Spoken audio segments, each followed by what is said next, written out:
Coucou tout le monde. Alors là, ça fait un bail que j'ai pas fait ce livre-là. C'est magnifique. C'est magnifique. C'est un très grand livre aussi. Alors, c'est un livre déjà de Marc Saint-Germain. C'est un Canadien, si je me trompe pas. C'est du très lourd aussi, ça. Les gardiens du silence. OVNI extraterrestre censuré par les Américains. L'épreuve. Top secret. C'est du très lourd. J'ai décidé de lire Les crashs d'OVNI, le plus grand des secrets d'État. Un crash d'OVNI au Nouveau-Mexique 8 mois après Roswell. L'affaire Varginha, le crash qui s'est passé en 1996 au Brésil. Les technologies qu'ils ont récupérées au lendemain de Roswell. Le Roswell russe. Enfin, bon, les gens ils s'imaginent toujours que les crashs, tout ce qu'il y a eu comme crash était à Roswell et puis peut-être un ou deux autres et c'est tout ce qu'il y a eu. Et puis celui peut-être en 1933 là où il y avait Mussolini, je sais plus, il paraît en Italie, bon bref. Ils croient qu'il y a eu un crash, surtout de Roswell le plus connu, c'est tout, ça s'arrête là. Et tous ceux qui sont tombés dans la mer, vous croyez que c'est quoi? Il y en a eu ici, hein, des tonnes. Et dans la glace, Antarctique, tout ça, hein, qui sont là depuis des milliers d'années. Bon, bah non, mais bon, c'est ça qui me... Voilà, résumé, je vais lire quand même derrière. Les occupants apparaissent, écoutez bien. Ça, c'est un extrait traduit de la page 6 d'une synthèse ultra secrète de 1947 de l'Interplanetary Phenomenon Unit, unité des phénomènes interplanétaires. Un document dont le niveau de classification passa en 1960 de top secret à magique, par le fait d'Allen Dulles, alors directeur de la CIA. Alors, autant commencer tout de suite. L'écrage d'OVNI, le plus grand secret d'État. De toute façon, je vais lire deux trucs parce que là, c'est trop court. Et par la suite, je vais lire la technologie radar et soucoupe volante. Alors, celui-là, je l'avais déjà fait, mais je vais le refaire rappeler. Comme ça, la vidéo sera toute neuve. Vous aurez les deux en même temps. Et c'est du très lourd aussi. Des crashs, il y en a partout. Voilà, c'est partout. C'est des centaines. D'accord. Ça, vous le dit pas, hein, ça, évidemment. Ça... Bah oui, on vous dit toujours Roswell, et puis finalement, on vous dit que c'est un ballon sonde, toujours la même connerie, quoi. C'est toujours la même... Il faut arrêter, je pense que... Bon, si j'ai sorti ces livres derrière, c'est pas pour rien non plus, j'ai fait souhait. Voilà. Avec moi, c'est toujours comme ça. Ça dépend quel sujet. Hein. Mais là, je me suis dit, tiens, j'ai tapé dans le mille. Les gardiens du silence de Marc Saint-Germain. Alors, je sais pas s'il a fait un autre livre, ce monsieur-là, parce que je suis pas sûr. Mais il est très très intéressant. Très intéressant. Franchement, je vous le dis, c'est une bombe.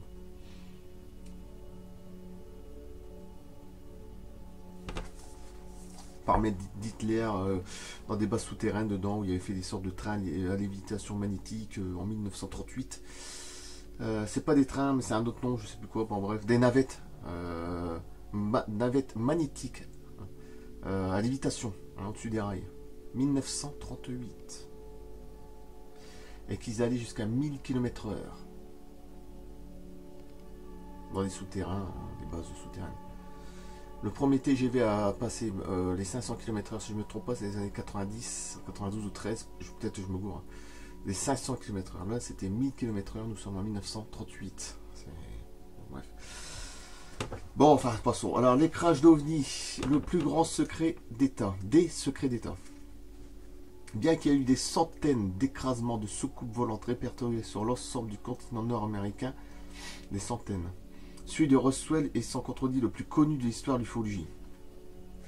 Le 4 juillet 1947 fut pour l'Amérique le commencement d'une nouvelle ère. Le patriotisme de cette nation qui, moins de 2 ans auparavant, avait mis en échec les plans de conquête d'Hitler, avait atteint son paroxysme. Jusqu'à cet événement particulier, tous les Américains étaient fiers de leur pays, de leurs dirigeants et de leurs militaires. Au Nouveau-Mexique, tout était en place pour ce genre d'opération d'envergure car il s'agissait de faire tomber des objets pouvant parfois avoir plus de 30 mètres de diamètre, les récupérer, ainsi que ces passagers morts ou vivants, c'est-à-dire les aliens qui est dedans, les amener dans les installations prévues à cet effet, le tout sans que la population civile ne soit mise au courant.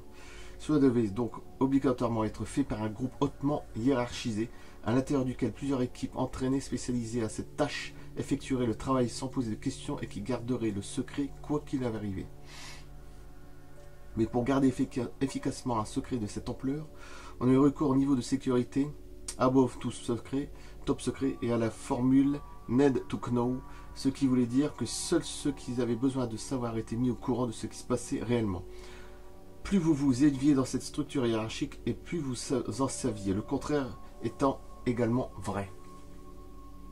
Malheureusement, cette formule avait l'inconvénient de créer une certaine confusion lorsque des officiers qui n'étaient pas dans le coup, mais avaient tout de même un certain statut hiérarchique, étaient mêlés par inadvertance à l'opération. C'est ce qui arriva à leur Roswell, chose qui constitua un imprévu de taille dont il fallait s'occuper rapidement. On se doutait bien évidemment que dans certaines opérations de récupération, des imprévus pourraient surgir en cours de route, comme c'était le cas pour toute opération militaire. Pour s'adapter rapidement aux nouvelles situations était l'une des principales qualités des officiers supérieurs qui, de surcroît, sortaient à peine de la Deuxième Guerre mondiale. C'étaient donc des professionnels de la gestion de crise habitués à subir des pressions de toutes sortes. L'armée de l'air, qui était alors responsable des opérations de dissimulation, dut investir beaucoup d'énergie pour étouffer l'affaire qui avait en un instant pris des proportions titanesques. Une conférence de presse fut organisée par l'US Air Force où l'on obligea le même officier qui avait déclaré être tombé sur le lieu d'un écrasement de soucoupe volante à se rétracter. Il déclara face à la presse, preuve à l'appui, que ce qu'il avait vu n'était en fait qu'un ballon sonde, c'est ce que je disais tout à l'heure, comme ça au moins ils sont tranquilles, bouche cousue, bon bref. Au moment même où le Major Jess Marcel attirait l'attention des médias, d'autres groupes de l'armée de l'air prenaient en charge la récupération des vaisseaux et des débris.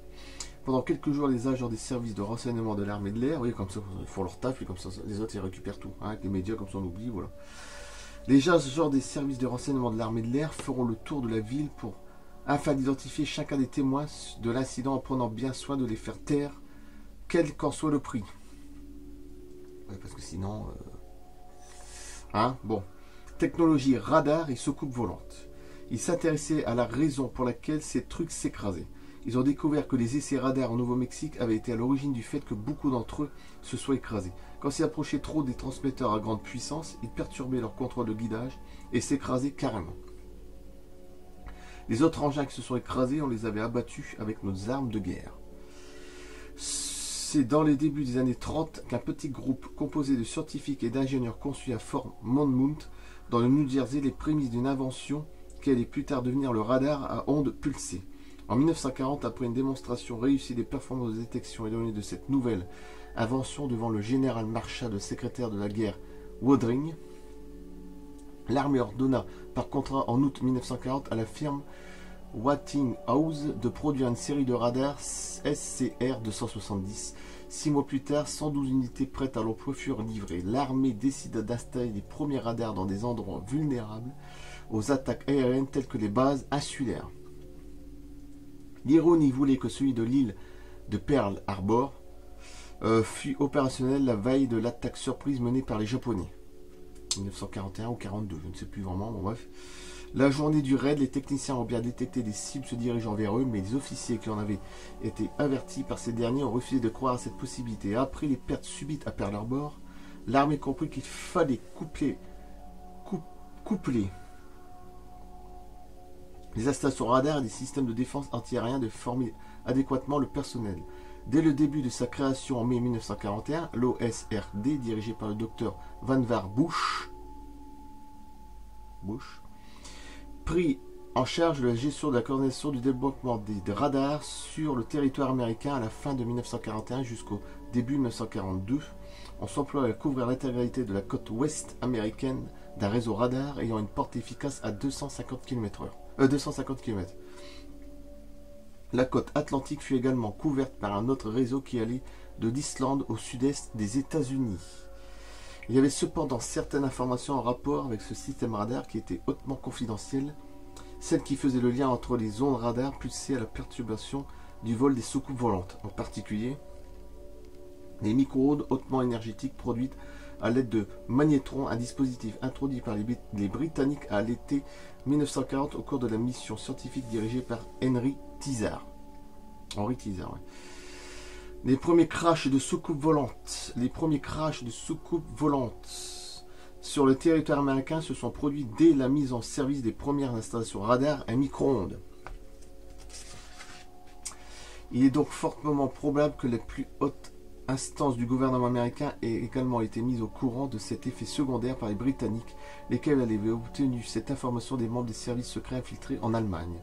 L'information sur laquelle il était possible de faire tomber des soucoupes volantes avec des faisceaux radars faisait donc partie des secrets les mieux gardés des dirigeants de l'appareil milito-scientifique américain, au complexe militaro-industriel. Mais bon, ces derniers savaient que ces objets comportaient une véritable mine d'or d'informations scientifiques et leur récupération pourrait leur donner une avance technologique considérable. Au lendemain de Roswell, hein.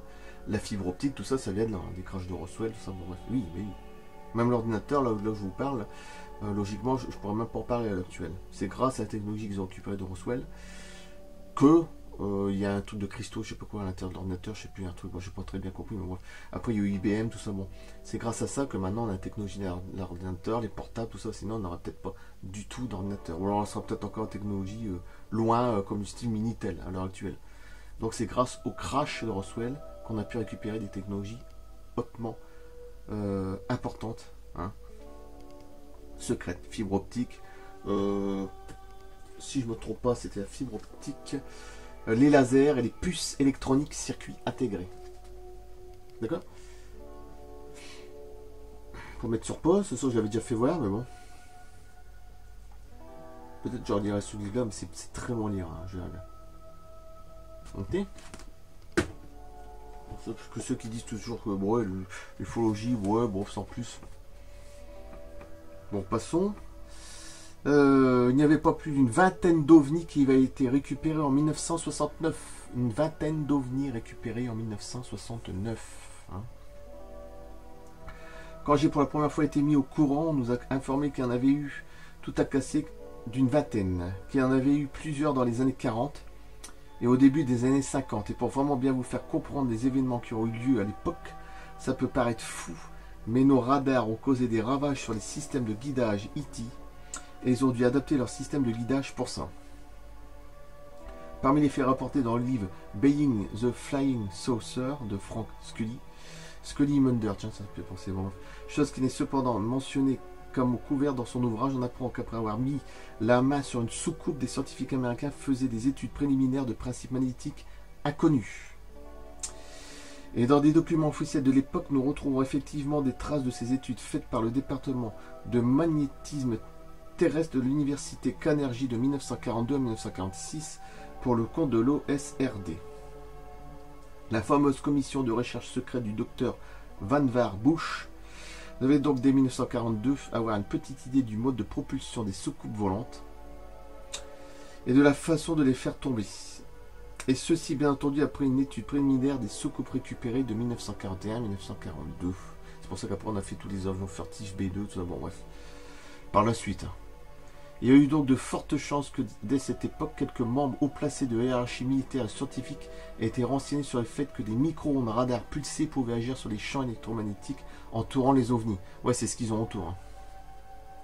Comme un champ magnétique, ouais. Électromagnétique. Et comme le mode de propulsion des soucoupes volantes semblait fondé sur l'électromagnétisme, nos scientifiques comprirent rapidement qu'ils pouvaient perturber le vol de ces engins en dirigeant sur eux un faisceau radar.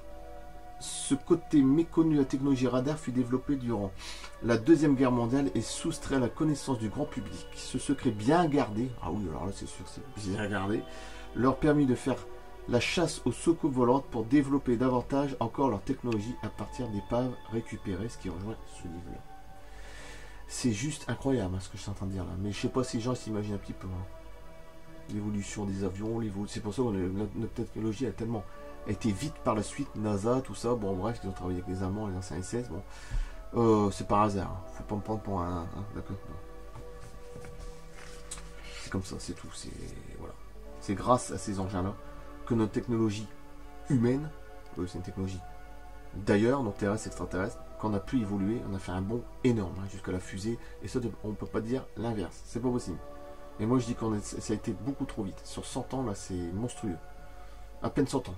Voilà. La technologie qu'il y a eu, les fusées étaient dans les années 60, même déjà avant Sputnik, tout ça, c'était autre chose, mais bon, bref. Même encore avant, bon, après ils ont été sur Mars, ça c'est autre chose. Hein. Sauf faut lire Programme Spatiaux Secrets et Alliance Extraterrestre. Les Allemands, tout ça, SS, enfin, les tout premiers, tout ça. Après, sur la Lune, il paraît que c'était en 1942. Le premier SS à être parti sur la Lune, c'était en 1942. Donc bien avant 1969. Donc c'est pas étonnant quand je vois là les récupérations 1941, 42. Tout correspond. Hein. C'est pas un hasard. Hein, le premier astronaute, on va dire, sur la Lune. 1942, si je me trompe pas. Et oui, un SS en plus. Bon. Alors, les crashs d'OVNI, le plus grand des secrets d'État. Je coupe là. Plus, je mettrai technologie radar. J'avais déjà fait, mais c'est pas grave. Et soucoupe volante. C'est très, très intéressant. Je saurais trouver plein de liens. J'en mettrai les livres que j'ai derrière, évidemment. Hein, pour rappeler qu'il n'y a pas eu qu'un seul crash. Et c'est pas non plus un ballon sonde ou toutes ces conneries qu'on continue à vous faire avaler. Voilà. Il faut se réveiller. C'est tout. À un moment, il faut arrêter. C'est des centaines de crashs. Des centaines d'écrasements de soucoupes volantes répertoriées sur le continent, l'ensemble du continent nord-américain, celui de Roswell est sans contredit le plus connu de l'histoire d'ufologie. Des centaines de crashs. Alors sans compter ceux qui sont dans la mer, hein, fond de la mer, que 5-6 km de profondeur, voire le 11 km c'est le plus profond de la mer, je pense, 11 ou 12. Faut pas demander. Hein. Dans la mer Baltique, ils ont trouvé un engin. Dans le fond, ils savent toujours pas ce que c'est. Enfin, apparemment, hein, c'était il y a plus de 10 ans l'histoire. Hein. Vous mettez OVNI, UFO, mer Baltique, vous allez retrouver. Hein, c'était en 2009 ou 10.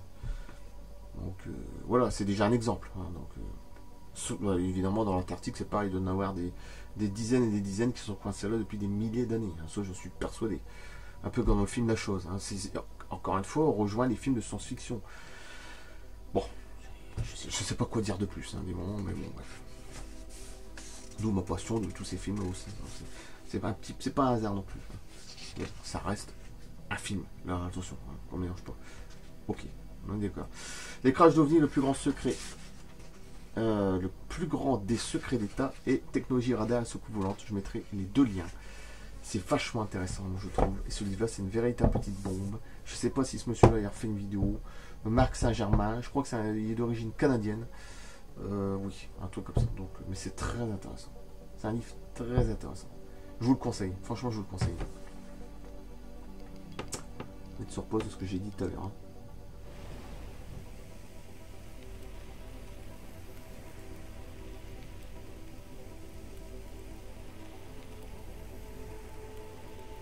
Ok. Il parle des extraterrestres, évidemment. Hein. Des yeux, des mains, des pieds d'une taille d'1,50 m, c'est des petits gris. Hein. Enfin, plus ou moins. Il y a plusieurs races de gris. Hein. Sans compter les reptiliens, bref. C'est des hybrides, des gris pour moi. Ils sont fabriqués par les reptiliens. Leur peau étant de couleur grisâtre, grise rosâtre, oui c'est ça, plus ou moins. Il y a plusieurs couleurs même. Il y en a trop même d'ailleurs, tu sais même plus, t'es perdu avec les gris. Leur corps est dépourvu de pisolité, un peu comme moi, ils sont vêtus d'une tenue de vol moulante qui semble être à l'épreuve du feu. Bon, j'ai pas un truc, mais bon. C'est pour ça qu'il faut avoir toujours un peu d'humour, parce que sinon... ça c'est du très bon. J'aime bien parce que là, l'écriture, quand tu touches, là, ça ressort. Ça c'est génial, ça ressort par au-dessus. Ça c'est pas mal ça. Bon enfin ouais. Pour dire, même là, le gardien du silence, que tu le touches, ça ressort un peu. Donc ces petits côtés là, c'est quand même pas de la gnognotte, hein, ça coûte quand même. Donc il y a quand même eu des moyens vraiment pour avoir un beau lit et avoir raison, une belle pochette. Donc je coupe là, top secret, Marc Saint-Germain. Je sais pas ce qu'il y a fait un autre livre, je sais rien du tout. En tout cas c'est du très beau. J'avais complètement oublié qu'il y avait toutes ces histoires là. Vous voyez, il y a tellement d'histoires, c'est infernal. Je coupe là, merci, à bientôt d'ici 2 ou 3 jours, à plus.